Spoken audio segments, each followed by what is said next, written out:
بسم الله الرحمن الرحيم. الحمد لله، الصلاة والسلام على رسول الله محمد وآله وصحبه ومن اهتدى بهداه. اللهم أرنا الحق حقا وارزقنا اتباعه، وأرنا الباطل باطلا وارزقنا اجتنابه. تفسير سورة أعراف قيشتنا آياتي پنجاو دو لآياتي پنجاو دو دا دعايا ويكخواي قورة باسي هاولاني آقر هاولاني بهشت أصحاب أعراف و ئەو گفتوگۆیی کە لەوێ دروست دەبێت لە بەینی بەهەشتی و جەهەنەمیەکان یان ئەسحابی ئەعراف لەگەڵ بەهەشتیەکان لەگەڵ جەهەنەمیەکان، خوای گەورە دێ باسی کۆمەڵێک حەقیقەتیکەمان بۆ دەکات. دەفەرمێت وەلەقەد جئناهم یعنی سوێن بەخوا و بەبێ گومانی جئناهم هێنابوومان بۆیان یا هێناومە بۆیان هێناومانە بۆیان بکتابین کتێبێک پەرتووکێک نووسراوێک فەصەلناه هەموو شتێکیشمان تێدا ڕوون کردوتەوە على علم لە ڕووی زانست و زانیاری بە زانست و زانیاریەکی تەواوە. هودەن و هەروەها ڕێنمونیشمان بۆ ناردوون، ڕێنمونی لە ناو کتێبەکاندا هیدایەت ڕێنمونیمان بۆ ناردوون، و ڕەحمە و هەروەها میهرەبانی و بەزەی خۆشمان ناردووە بۆیان، بەڵام هەموو ئەوانە بۆ چێن؟ لقەوم یؤمنون بۆ کەسانێک کە باوەڕ دێنن، بۆ کەسانێک کە ئیمان دێنن. لە دەرسی ڕابردوو گوتمان هەندێک خەڵک دەچێتە جەهەنەمێ، وایە؟ بەڵام کەی دەچێتە جەهەنەمێ؟ هەر لە خۆڕا؟ نا، دوایەوەی کە خوای گەورە کتێبی بۆ ناردووە، پێغمبەری بۆ ناردووە، ڕێگای ڕاست و ڕێگای چەوتی بۆ ڕوون کردوونەتەوە، و ئەوەی دەچێتە بەهەشتش بە هەمان شێوە لە خۆڕا دەچێتە بەهەشتێ؟ بێگومان نا، کۆمەڵێک ئەمەن کرداری کردوونە بە پێی ئەو کتێبەی کە بۆی هاتووە و ئەو ڕەحمەت و میهرەبانی کە خوا لە دنیادا داویەتی وەریگرتووە خۆی بۆمان دەکردووە و جار خوای گەورە خستوێتی بەهەشتێ، وایە؟ و ئەوەشی لە بەینی بەهەشت و جەهەنەمێدایە. دیسان ئەویش بەرهەمی کردەوەکانی خۆیەتی، کردەوەی بەشی ئەوەندەی کردوون بە نمونە لە ئاگر بچێتە دەرێ بۆی خوانەی سوتاندووە، خوانەی خستۆتە ئاگر، وایە؟ و هەندەشی خۆمان دوو نەکردووە وەکو بەهەشتیەکان، بۆیە چوونە بەهەشتیەکەی تاخیر کراوە، چوونە بەهەشتیەکەی دوا خراوە، بۆیە لە قیامەتێ هەر کەسەی تەمەن کتێبی بۆ هات پێ، پێغمبەری بۆ هات پێ، هیچ حوجەیەکی نییە، هیچ بەڵگەیەکی نییە لە قیامەتێ بڵێ خوایە نەمزانی نەمبیست بۆچی واد لێ کردم، لەبەرچی سزام دەدەی و عقوبەم دەدەی، چونکە هەموو کەسێک دوای تێگەیاندن، دوای فێرکردن، دوای ڕێنمونیکردن، ئەو جار خوای گەورە محاسبە و لێپرسینەوەی دەخاتە سەرێ. وازحە؟ وەلەقەد یعنی سوێن بەخوا و بەبێ گومانی جئناهم یعنی هێنابوومان بۆیان بۆ کامانە؟ بۆ بەهەشتیەکان، بۆ جەهەنەمیەکان، بۆ ئەسحابی ئەعرافەکان. سوێن بەخوا بەبێ گومانی هێنابوومان بۆیان بکتابین کتابێک نووسراوێک فەصەلناه ئەنجا ڕوونیشمان کرد بوویەوە کتێبەکە على علم یعنی لە ڕووی زانست و زانیاریەوە بە زانست و زانیاریەکی تەواوەوە. هودەن و ڕەحمە ئەو کتێبانە ڕێنمونی و میهرەبانی بوون لقەوم یؤمنون بۆ کەسانێک کە باوەڕ دێن و ئیمان بەڕاستیەکان دەکەن. ئەو جار خوا دەفەرمێ هەل ينظرون یعنی ئەوان چاوەڕێی چین؟ کە ئەو هەلە لە ئیستیفهامە پرسیارە شێوەکەی، بەڵام عولەما دەفەرمون بە معنای نەفیە، کە دەڵێ هەل ينظرون یعنی ما ينظرون، ئەوان چاوەڕێی هیچ ناکەن کە مردن تەبان کە گەیشتنە قیامەتێ، ئیلا چاوەڕێی چ دەکەن؟ ئیلا تەئویلەه تەنها چاوەڕێی سەرنجامی کردەوەکانی خۆیان دەکەن. تەئویل لە ئەسڵدا یعنی تەفسیر، بەڵام لێرە مەبەستی عاقبەتە، سەرنجامە. هەموو کەسێک کە مرد چاوەڕێی نەتیجەی کردەوەکانی خۆیەتی، چاوەڕێی ئەنجامی کردەوەکانی خۆیەتی. هەل ينظرون یعنی ئەوان چاوەڕێ ناکەن ئیلا تەئویلەه تەنها سەرنجامی کردەوەکانی خۆیان نەبێ، سزای کردەوەکانی خۆیان نەبێ.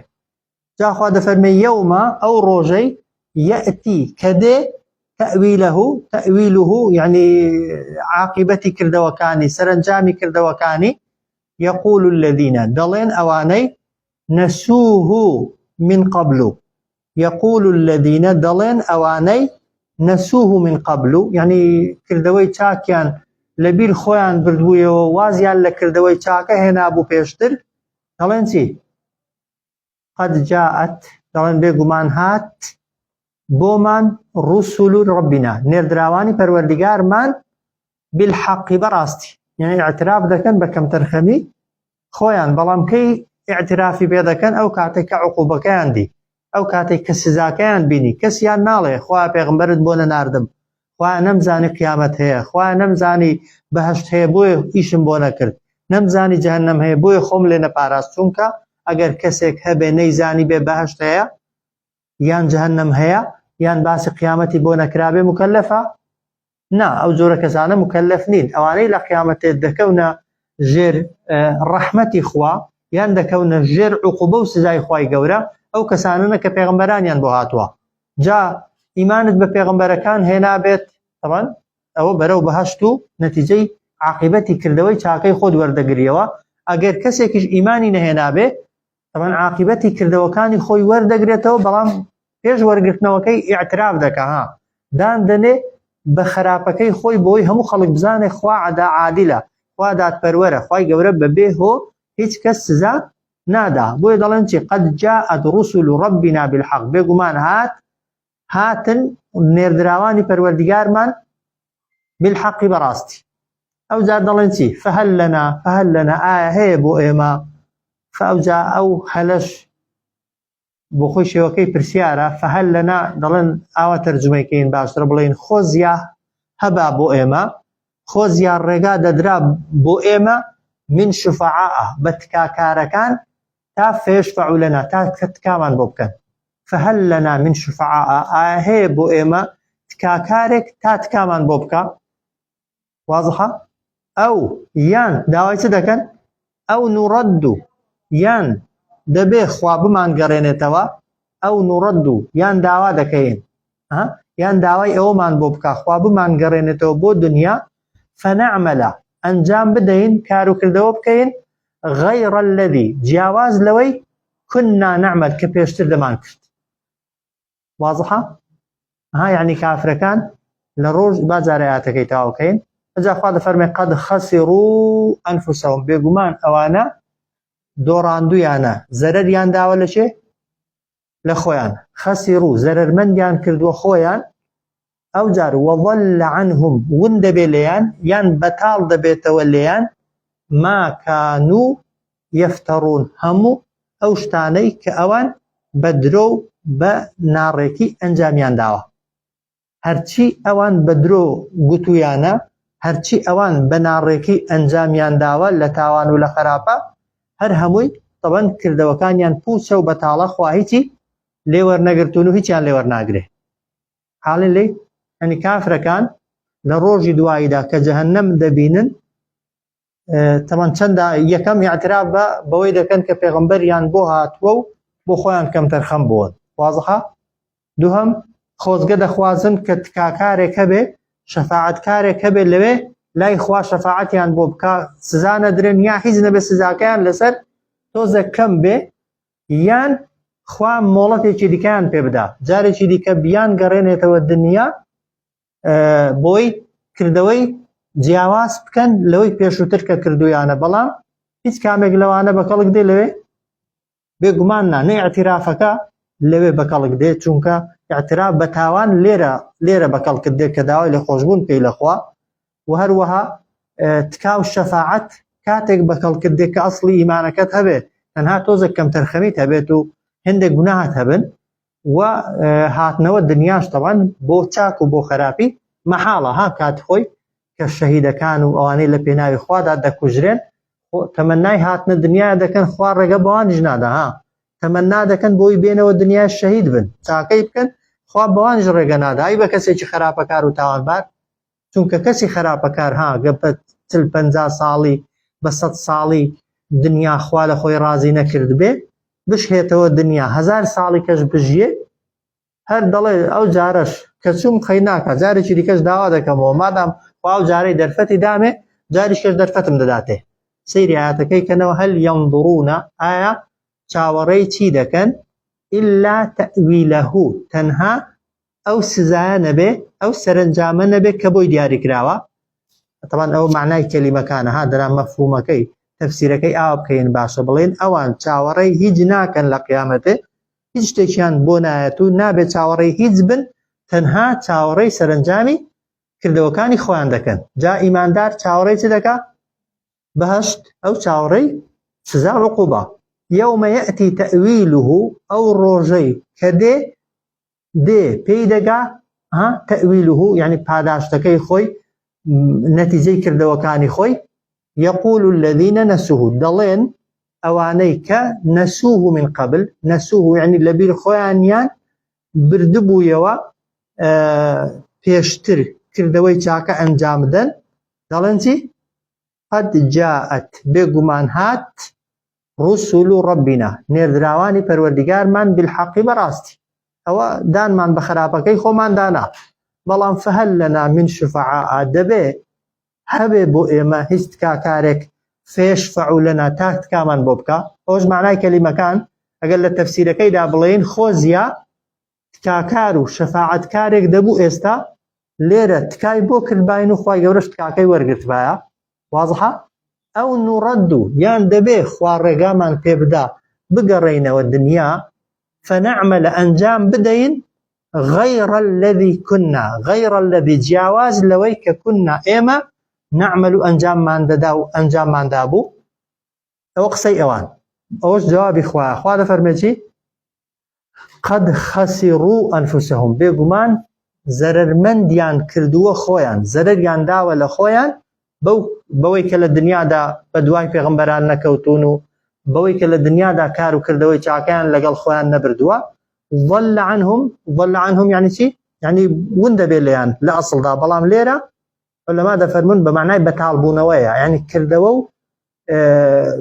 عملەکانیان ئەگەر چاکیش بووبن لەوێ خوای گەورە بەتاڵیان دەکاتەوە بۆ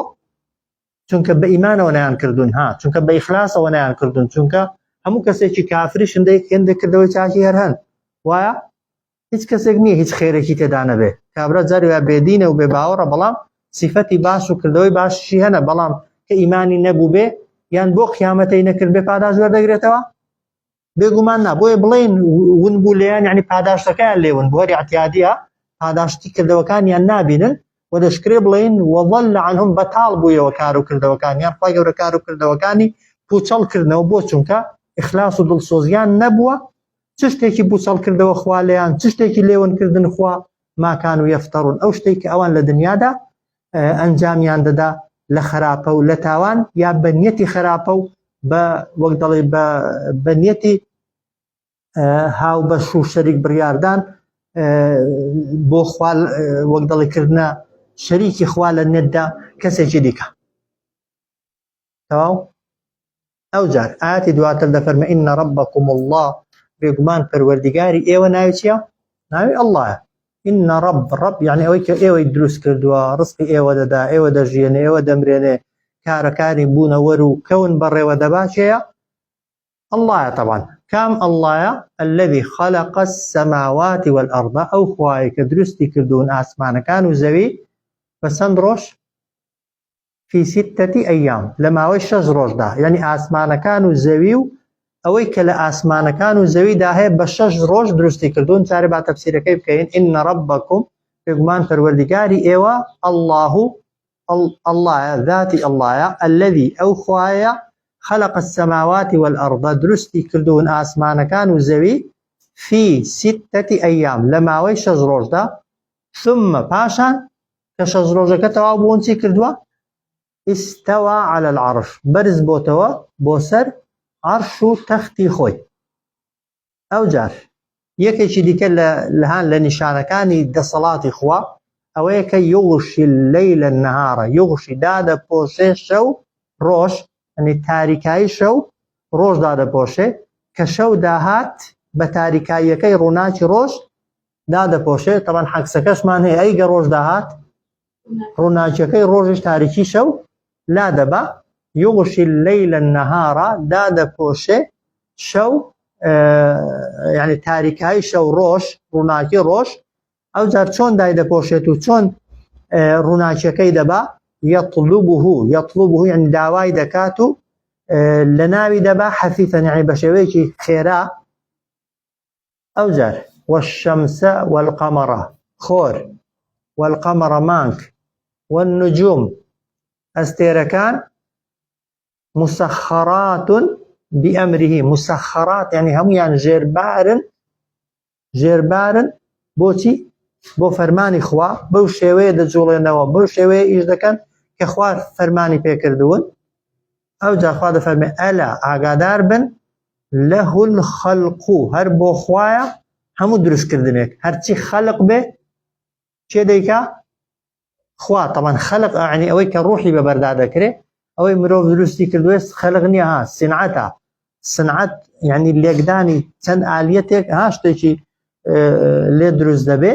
بەڵام ئەوەی ڕوح بەبەر گیانداران دەکا تەنها خوای پەروەردگارە مێر و لەو مێشولێک بەغەیری خوا دروست نابێ ئەلا ئاگادار بن هەر بۆ خوایە خەلق يعني دروستکردن چۆن دروستکردن بەدەست خوایە والئەمر فەرمانکردنیش هەر بەدەست خوایە تەبارەکە الله پاکی و پیرۆزی بۆ خوا کە رب العالمین کە پەروەردگاری جیهانیانە ئەو معنای کەلیمەکان إن ربكم الله الذي خلق السماوات والأرض في 6 أيام بێگومان پەروەردگاری ئێوە ناوی اللهە ئەو زاتەیە کە دروستی کردوون ئاسمانەکان و زەوی لە ماوەی 6 ڕۆژ طبعا هەر لە قورئاندا هەمانە لە هەندێک شوێندا دەفەرمێت في يومين وایە هەندێک جار دەفەرمێت في 4 أيام طبعا هان دەفەرمێت بە 2 ڕۆژ لە شوێنێک دەفەرمێت بە 4 ڕۆژ بەڵام 2 چواری تێکەڵکە دەبێتە 6 چۆن دروستی کردوون خوای گەورە بە 6 ڕۆژی طبعا هەر ڕۆژەی شتێکی دروست کردووە کە 2 ڕیوایەتمان هەنا هەندێکیان دەفەرمون ڕۆژی شەممە یەکشەممە طبعا خوای گەورە چی دروست کردووە ڕووناکی و تاریکی دووشەممە ئاسمان و دەریاکان سێشەممان زەوی چوارشەممان خۆر و مانگ پێنجشەممان تەیر و باڵندە و گیاندارە ئاویەکان ڕۆژی جومعە باڵندەکان گیاندارەکان و زائیدەن مرۆڤ لە ڕیوایەتێکیکەدا دەفەرمێ شەممە خوای گەورە دڵی دروست کردووە خۆڵ ڕۆژی یەکشەممەی شاخەکان دروست کردوون ڕۆژی یەکشەممەی درەختەکان و ڕووەکەکان ڕۆژی سێشەممەی ناخۆشیەکان وێ وەختێک لەکن خەڵکی مەشهور بوو داودا سێشەممان نابێ خۆ بشۆی و یا نابێ سەفەری بکەی و لەوەیەوە هاتووە بەڵام طبعا ئەوە کەشوم بێت و ئەوە هیچ حەقیقەتێکی نییە ڕۆژی چوارشەممان نور و ڕووناکی تێدا دروست کردووە ڕۆژی پێنجشەممانیش گیانداران ڕۆژی جومعەش ئادەم تەمەن لە کۆتا سەعاتەکەیدا ئەوە طبعا لەسەر حەوتیش فەرمودەمان هەیە لەسەر شەشیش و لەکن ئەوەی دیکەشدایان دەک دەفەرمون ڕۆژی شەممەها لە کنجوولەکان ئێستاش ڕۆژی پشوویە دەڵێن خوا لە ڕۆژەکانی کەدا بوونەوەری دروست کردووە و لە شەممە ئیسراحەتی کردووە بەڵام نا طبعا خوای گەورە تووشی ماندووبوون نابێتە بەڵام قسەکە چیە لەوەیدایە یعنی ئەوەی کە پێویستە بیزانینەوەی ئایا ئەو ڕۆژەی کە خوا ئەو شتانەی تێدا دروست کردوون هەمان ڕۆژی ئێمەن بێگومان نا طبعا هەردوو قسە هەیە هەندێک دەڵێن ڕۆژێکی بە هەزار ئەوەندە ساڵی ڕۆژی ئێمە هەیە ینی زەمانەکە زۆر زیاتر بووە خوای گەورە زۆر بە هێواشی و لەسەرخۆیی دروستکراوەکانی دروست کردوون هەندێکیش دەفەرمون نا یەوم لەوانەیە مەبەستی لەحزەیەک بێت چرکەیەک بێت خوای گەورە بە کونێک ئاسمانەکانی هەموو دروست کردبن بە یەک فەرمانێک زەوی دروست کرده بێ شاخەکان و درەختەکانی دروست کردبن گرنگ مەرز نییە ئەو ڕۆژە و ئەو کاتێک کە خوا باسی کردو هەمان ئەو کاتانەی ئێمە بنوە دەشکرێ هەمان کات بن ئەی بۆ خوا هەمووی بەیەکەوە دروست نەکردوون لەگەڵەوەی کە دەسەڵاتی هەیە خۆ دەتوانێت ئێستا هەرچی بوونەوەر هەیە دەتوانێت بە یەک فەرمان هەر هەمووی وێرانکە وایە چۆن دەتوانێت وێرانیکە دەتوانێت ئاواش بە یەک فەرمان هەمووی دروستیکە ئەی بەس بۆچی بەیەکەوە دروستی نەکردوونە ئاوا بە هێواشی دروستی کردوون حافیا بۆی مرۆڤەکانی شێر بن لە ئیشەکانیاندا پەلەپەل نەکەن ئیشەکان تێکەڵ نەکەن بەڵێ خوا دەسەڵاتی هەیە بەڵام دەسەڵاتی ئینسانی دەسەڵاتی مرۆڤ سنووردارە دەسەڵاتی ئینسانی سنووردارە بۆی فێربی ئیشەکانت بە تەرتیب بە ڕیزبەندی بە هێواشی بە لەسەرخۆیی بە ئیتقان بە وردیاتەوە بکەیت جا سەیری دروستکراوەکانی خواکە کەس دەتوانێت ڕخنەیان لێ بگرێت بێگومان تەمان ئینسان ناتوانێت وەکو خوای بێ نەعوذ بالله چونکە ئێمە مەخلوقین بەڵام لەسەرتە لە هەر ئیشێک کە کردت ئیتقانی تێدا بکەیت وردەکاری تێدا بکەیت سەلیقەی خۆتی تێدا بەکاربێنی بە پێی توانە کەم تەرخەم نەبی لە ئیشکردنەکەیدا بۆی هیچ نەبێت نەوعێک لە سیفەتی ئیتقانی وردیاتی لە کارەکانتدا ڕەنگ دەداتەوە چونکە ئەگەر سیفەتی خوای لە ئیشەکانتدا ڕەنگی دایەوە ئینسان لە خوای نزیک دەبێتەوە بۆی جا ئاەتەکە دەفەرمێ ئین ربکم الله بێگومان پەروەردگاری ئێوە ناوی ئەڵڵایە خلق السماوات والأرض في 6 أيام درستی کردوون ئاسمانەکان و زەوی لە ماوەی 6 ڕۆژدا ئاگاتان لێرە بێ مەشغوڵ مەکە باشە إن ربكم الله الذي خلق السماوات والأرض بێگومان پەروەردگاری ئێوە ئەو ناوی ئەڵڵایە ئەو خوایە کە درستی کردوون ئاسمانەکان و زەوی لە ماوەی 6 ڕۆژدا ثم استوى على العرش پاشان خوای گەورە بەرز بۆتەوە بۆ سەر عەرش چۆن بەرز بۆتەوە بێگومان بەرز بوونەوەیەک حافیە شایستە بەخوا ئێمە ئیمانمان بۆ هەیە کە خوا لەکوێیە لەسەر عەرشە بەڵام چۆنیەتی لەوێ بوونەکەی تایبەتە بەخۆیەتی ئێمە نەپرسیاری لێ دەکەین و نەدەتوانین لە حەقیقەتەکەشی تێبگەین بەڵام ئەگەر لێمان بپرسن یا ئیعتیقادمان دەبێ واوێ خوا لەسەر عەرشە نەک لە هەموو شوێنێکە بەڵام لەسەر بوونێک و لەسەر وەستانێک شایستە بەخوای گەورە ئەو جارە یغشی اللەیل النەهار یغشی اللەیل النەهار شەو ڕۆژدا دەپۆشێ تاریکایی شەو ڕۆژدا دەپۆشێ یەطلبه داوای دەکات یعنی ڕووناکیەکەی لەناو دەبا حەثیثەن بە خێرایی والشەمس والقەمەڕ والنجوم خۆر مانگ ئەستێرەکان هەموویان مسەخەرات یعنی ملکەت و ژێربار کراون بە ئەمری خوای گەورە چۆن خوا ئەمری پێکردوون بە هەمان ئەمری خوای پەروەردگار دەجوڵێنەوە بۆ بە تۆسقاڵ لە ئەمری خوای پەروەردگار لا نادەن بۆیش ئەمەنەها هەتا قیامەتێ هیچ بەرکەوتێک لە بینی ئاسمان لە بینی خۆر و مانگ و ئەستێرەکاندا ڕوونادا بۆ چونکە ملکەتی یاسای خوای گەورەنا ئەلا له الخەلق والئەمر ئاگادار بن هەر بۆ خوایە هەموو دروستکردنێک و هەروەها هەموو فەرمانێکیش لەوەی یەکەم کەس ئینکاری ناکە وایە خالق چێیە خوایە مادام خالق خوایە دەبێت فەرمان کەریش بڕیاردەریش بۆ دروستکراوەکانی تەنها خوا بێ چۆن خالقە دەبێت ئاواش فەرمانکەر و فەرمان ڕەوا بێ تەبارەک الله گەورەی و پیرۆزی بۆ ئەڵڵا بۆ خوا کە ڕەب العالەمین پەروەردگاری جیهانیانە ئەو جار خوای گەورە پێمان دەفەرمێتی ئەوە کە بۆ ئێرەیە ئەو ئاەتە پێشەکیە بۆ ئەوەیان ئەو جار خوا ئەمرمان پێ دەکات دەفەرمێ ئودعوا بپاڕێنەوە بپەرستن چێ ڕەبەکم پەروەردگارتان بەڵام چۆن لی بپاڕێەوە چۆن بیپەرستە تەضەڕوعەن وخفية تضرع يعني بأو طريقه بكم زانين بأو طريقه بكم زانين وخفية بنهينيش ها بشاراوي بيزناك لعبادة كردن دا عبادة عرسكي ها عبادة بشاني خلقي دي إلا مقر آمان زليت الرينموني كردن بجوازة لنا عبادتي فردي وعبادتي شخصي دعاء وبارانوا هتا بصري وبنهيني بيكي لبيني خوت وخواي دابتو كس بينزانه ئەگەری قبول بوون و گیرابوونی لای خوای گەورە زۆر زیاترە ئەوە سەحابەها بوون لە کاتی حەج و لە کاتی دوعاکردندا زۆر دەنگیان بەرز کردوەوە هاواریان کردووە پێغەمبەر صلی الله عليه وسلم فەرموویەتی دەنگتان نزم کەنەوە چونکە ئینەکم لا تدعون الصم ولا غائبا ئێوە دوعا لە کەسێک ناکەن کەڕ بێت و یا لێرە نەبێ خوا لە شادەماری ملتەوە لێتەوە نزیکترە ئەگەر تەنها دوعاکە بەسەر دڵی شت دابێ خوا هەردەیزانێ بۆی زۆر شت کە خوا بۆت دەکا داوات کردووە خۆ ئەو هەناسەی دەیدەی قەت دوعات کردووە بڵێ خوا هەناسەم بەردەوام کە بەجددی یعنی کێمان دوعای کردووە مەسەلەن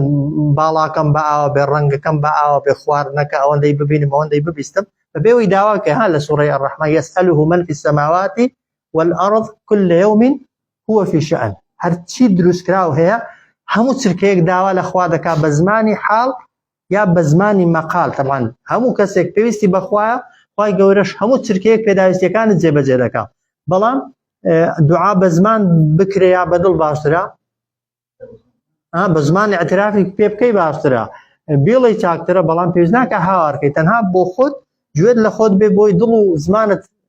یەکتر بگرن و بە عیبادەت بۆت حساب بکرێت. دەنا پێویستی بە هاوارکردن و دەنگ بەرزکردنەوە و کیژاندن و خۆ گریاندن و دنیا بەسەر خۆدا بەردانەوەی نیە دوعا. ئەو زیادەڕەویە کە جاری وایە لە دوعایدا دەکرێت ئاخر قووەت دەنگی هەڵدێنێ یان بە تۆبزی خۆی دەگرێنێ دەیەوێ خەڵکی بگرێنێ، هیچ سنت نییە. و لەگەڵ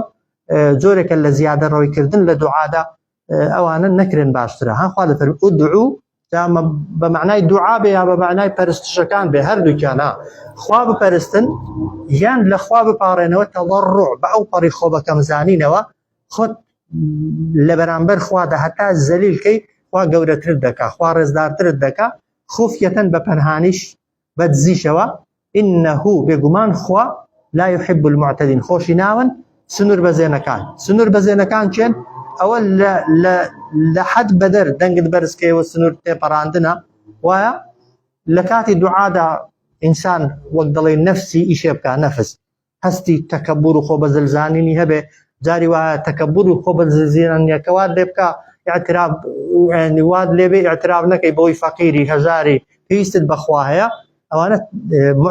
سنوور شکاندنە ئینسان نابێ ئەوەی بکات، چونکە خوا ئەو جۆرە کەسانەی خۆش ناوێت. ادعوا ربكم بپارێنەوە لە پەروەردگارتان تەضەڕعا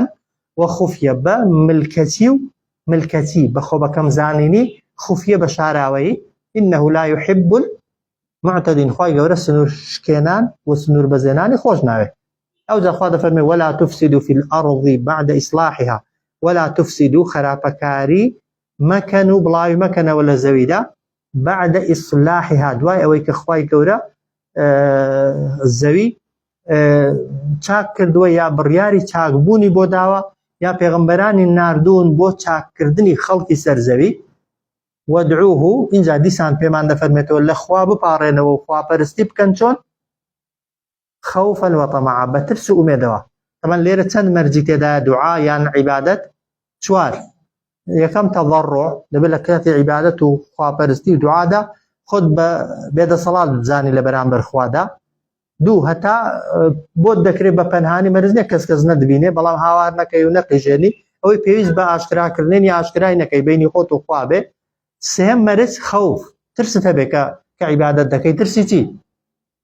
هەم ترسی ئەوە هەبێت کە خوا لێت قبوڵ ناکە، ترسی ئەوە هەبێت کە دەسووتەی کە سزات دەدا کە عقوبەت دەدا، و هەروەها وەطەمعان، بەڵام دەبێت ئومێدیش هەبێ کە خوا لێشت قبوڵ دەکا، دەشت خاتە باشتێ و ئەو کردەوانە دەبێنە ڕەزامەندی خوای پەروەردگاریش. لێک کاتیدا هەموو ئەوانە دژی یەکن، هیچیان دژی یەک نین. دەکرێت زۆر ملکەجبی، دەکرێت پەنهانی بە پەنهانی عیبادەتت بکەی و ترسی قبوڵ نەبوونت هەبێ، ترسی جەهەنەمت هەبێ، ئومێدی چوونە بەهەشتی شت هەبێ. دەوانە تەکمیلە و تەواوکەری یەکترین و بەشێکن لە عەقیدە و بیر و باوەڕی ئینسانی ئیماندار و کاکڵ و ناوەڕۆکی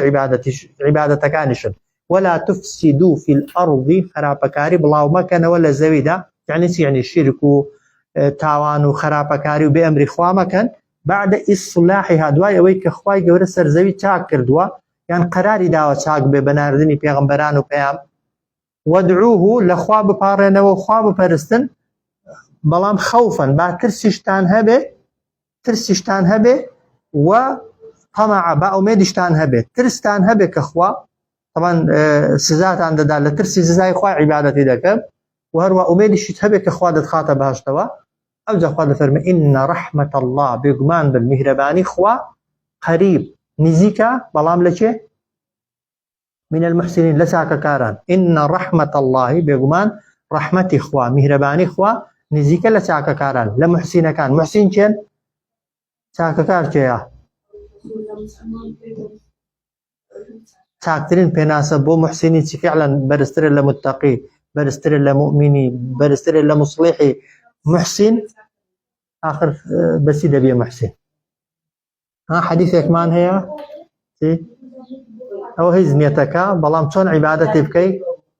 شێوەی عیبادەتەکانت چۆن بێ. حەدیثەکەی بەڵێ بێگومان ئەوە یەک لە هەر کەسێکە لە کاتی عیبادەتدا ئەو تەضەڕع و خوفیە و خەوف و تەماعی هەبێ دەبێتە محسین. بەڵام لە حەدیثێکی کەدا پێغەمبەر صلى الله عليه وسلم کە جیبریل لێی دەپرسێ ئیحسان چییە؟ إحسان محسن ففرم أن تعبد الله كأنك تراه فإن لم يكن تراه فإنه يراك أو إحسانها خوا پرستی بکەوە گەوەی خوا لە بەرامبەر بێت و چاوت لە خوایە. خۆ ئەگەر دەفەرمێت تۆش خوا نابینی ئەمە خوا نابینن دڵنیابی کە خوا ئەتۆ دەبینێ بۆیە کە چاکەی دەکەی بۆ چێ بیکەی بۆ خوای یعنی وابزانە یەک کەسی دیکە چاوی لێ نییە جگە لە خوا کە خراپەیەکیش دێتە پێشێ کە تەرکی دەکەی لەبەر چێ تەرکی دەکەی لەبەر خوای ئینسان دەگاتە ئەو مەرتەبەیە کە گەیشتی ئەو مەرتەبەیە إن رحمة الله بگومان میهرەبانی خوان نزیکە لە هەر کەسێک کە چاکەکار بێ. چاکەکار ئەو کەسێ هەستی مراقەبەکردنی خوای هەمیشە لە دڵدا بێ هەمیشە وابزانێ لەژێر چاودێری و کۆنتڕۆڵی خوای گەورەدایە. ئەو جار وهو خوا الله ئەوەی کە ئێمە دەیپەرستین چێیە؟ الذي أو ذاتيا يرسل الرياح دنيري بايكان لە قورآن دا قوتمانە قد قوترا الرياح يعني باي رحمة الريح يعني الرشباء يعني باي غضب أو باي كخوا بوس زادان دينيري زاد فرمي وهو الذي خوا أو ذاتيا يرسل الرياح دنيري بايكان بوسي دينيري بشرا بو مجدة بو دلخوشي ئەو جار بەینە یەدەیهی لە پێش باەکانی شەوەدێ یان لەگەڵ باەکانی شەوەدێ چی؟ ڕەحمەتیهی میهرەبانی خوا کە لێرە مەبەستی بارانەها عادەتەن کە با هات باران دروست دەبێ با هەورەکان تەلقیح دەکا وەکە هەورەکان تەلقیح بوون هاتنی با پێشەکیە بۆ باران یان دوای لەگەڵ باران جاری وایە بادێ. وهو الذي خوا أو ذاتيا يرسل الرياح دنيري بايكان زي ما لوانيها لبروي راحتوين لقلي هیچ پەیوەمان دوو نەبووین بەڵام بیرکەوە با لە کوێ ڕادێ و چۆن دێ اینجا بیرکەوە گەبانەبان وایە نەک بۆ گەن تەمان هەرچی گوش و گیا و دانەوێڵە و تەلقیحاتی بینی هەور و ئەوەکان و دانەوێڵە و دار و درەختەکان نەدەبوو بە هیچ شێوەیەکی هیچ ڕسق و بەروبوومێک نەدەبوو. ئەلی ئەگەر ئەو بەیانە هەمیشە ڕەشەبابان هەموو شەبای غەزەببانە هاوەی کە جار جار خوای گەورە دەقەیەک دوو دەقان پیشانمان دەدا بەڵام ئەگەر بە مانگ وابێ بە ساڵ وابێ ئەو کاتە چ دەقەومێ ئینسان بەرگەی ناگرێ. بۆیە خوا ئەو زاتەیە با کە شتێکە نایبینی وایەنەوە نازانی لەکوێوە دێ و چۆن دێ و ناتوە کەسیش ناتوانێت پێشبینی بکە و پێشی پێ بگرێ. ئینسان لە بەرامبەریدا خوا ئەو زاتەیە کە ڕەوانەی کردووە بایەکان سقناه لبلد ميت يعني ئاوی دەدەین بەو بارانەی کە هەورەکان هەڵیان گرتووە زەوی و شارانێکی مردوو. ئەو جار فأنزلنا به الماء دێنی نەخوارێ بەو لەو هەورانە یا بەهۆی ئەو بەیانەوە الماء ئاو. ئەو جار فأخرجنا به دێنی نەدەرێ بەو ئاوە من كل ثمرات هەموو بەروبوومێک كذلك ئامانجەکە ئێرێ هەر بەم شێوەیە نخرج الموتى دێنی نەدەرێ هەموو مردوێک لعلكم تذكرون بأميدي أوي إيوة بيركنوا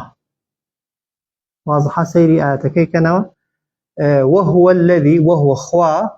الله جل جلاله الذي أوزاتيا يرسل الرياح دنيري بايكان بشرا وكو مجدود الخوشي بين يدي كاللقل بايكان دا لفيش بايكان دا دي رحمته مهرباني خوا لێرە مەبەستی بارانە. ئەو جار دەفەرمێ حتا باەکان بەردەوام دەبن حتا ئیدا هەتا ئەو کاتەی ئەقەلەت هەڵدەگرن سەحابەن هەورەکان چ هەڵدەگرن ثقال